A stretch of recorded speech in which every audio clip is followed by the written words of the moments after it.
आज हम IAS pre 2026 के लिए स्पेशली सीसेट के ऊपर डिस्कस कर रहे हैं। ठीक है कि सीसेट में स्टूडेंट्स को कहाँ क्या डिफिकल्टीज आती है और क्या होना चाहिए, सीसेट में क्या होना चाहिए। इस तरफ आ जाओ, आप इस तरफ आ जाओ।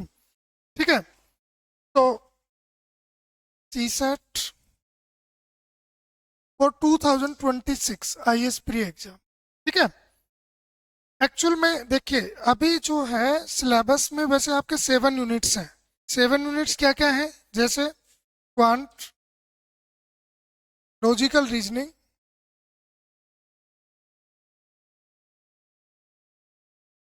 Reading comprehension, communication skills and interpersonal skills, decision making and problem solving. ठीक है, unit first, unit second, unit third, unit 4, unit 5, unit 6 and unit 7। ये टोटल 7 यूनिट्स हैं। लेकिन अभी डायरेक्टली जो क्वेश्चंस आ रहे हैं आपके एग्जाम में वो केवल इन 3 यूनिट से आ रहे हैं, क्वांट से, लॉजिकल रीजनिंग से एंड रीडिंग कॉम्प्रिहेंशन से। इसमें भी आपको देखना पड़ेगा कि 2018 से जो क्वेश्चंस हैं क्वांट के, उनकी नंबरिंग लगातार बढ़ती जा रही है। जैसे अभी क्वांट से जो क्वेश्चंस हैं वो लगभग 35 to 36 क्वेश्चन सिंगल जो है यूनिट से आपके आ रहे हैं एग्जाम में। इसका मतलब ये हुआ कि क्वांट पे आपको स्पेशली फोकस करना पड़ेगा और रीडिंग कॉम्प्रिहेंशन के लिए भी आपको एक स्पेशल स्ट्रेटेजी बनानी पड़ेगी। ठीक है, रीजनिंग के लिए आपको केवल ट्रेडिशनल टॉपिक्स पे फोकस नहीं करना है बल्कि लॉजिक बेस्ड आपको प्रिपरेशन करनी है। और चूंकि ये सिविल सर्विसेज एप्टीट्यूड टेस्ट है, एप्टीट्यूड का मतलब ये हुआ क्विक लर्निंग, क्विक लर्निंग। तो एक्चुअल में जो क्वेश्चंस आते हैं चाहे वो क्वांट के हों, वो आपके अप्लाइड क्वेश्चन आते हैं। फॉर एग्जांपल जैसे नेचुरल नंबर से हमेशा क्वेश्चन आता है, लेकिन natural sum of natural number पे क्वेश्चन आता है, but sum of natural number पे डायरेक्ट आपसे क्वेश्चन नहीं पूछा जाता बल्कि अप्लाइड क्वेश्चन होता है। फॉर एग्जांपल जैसे क्वेश्चन आपसे पूछ लिया A B C D dot dot dot.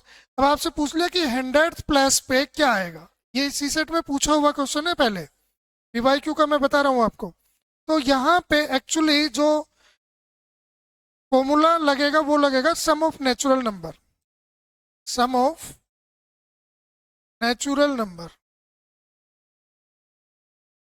जो कि है n into n plus 1 divide by 2।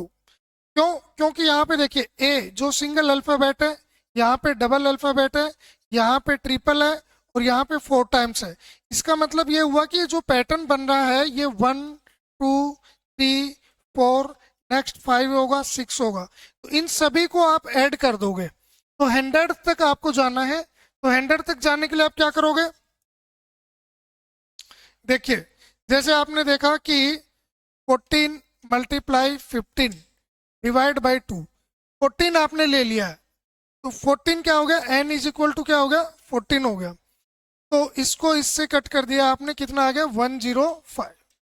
अब 105 प्लस आ गया आपके पास टोटल। और 14 का मतलब क्या होता है अल्फाबेट में, n। इसका मतलब यदि 105 तक आप रेगुलर रूप से जाते तो फिर आपके पास n आता, लेकिन आपको केवल 100 प्लस तक जाना है। इसका मतलब n में से -5 करना है आपको, n -5 करना है। ठीक है, तो इफ n है 14 सो I है 9, so your answer is I आपका इसमें आंसर हो जाएगा। तो इस तरह से सीसेट में एक्चुअल में अप्लाइड क्वेश्चंस आ रहे हैं और अप्लाइड क्वेश्चंस पर ही आपको फोकस करना है।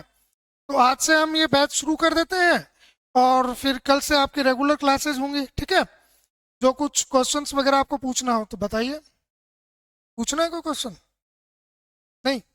ठीक है, तो आज के लिए फिर इतना ही रखते हैं, है नहीं?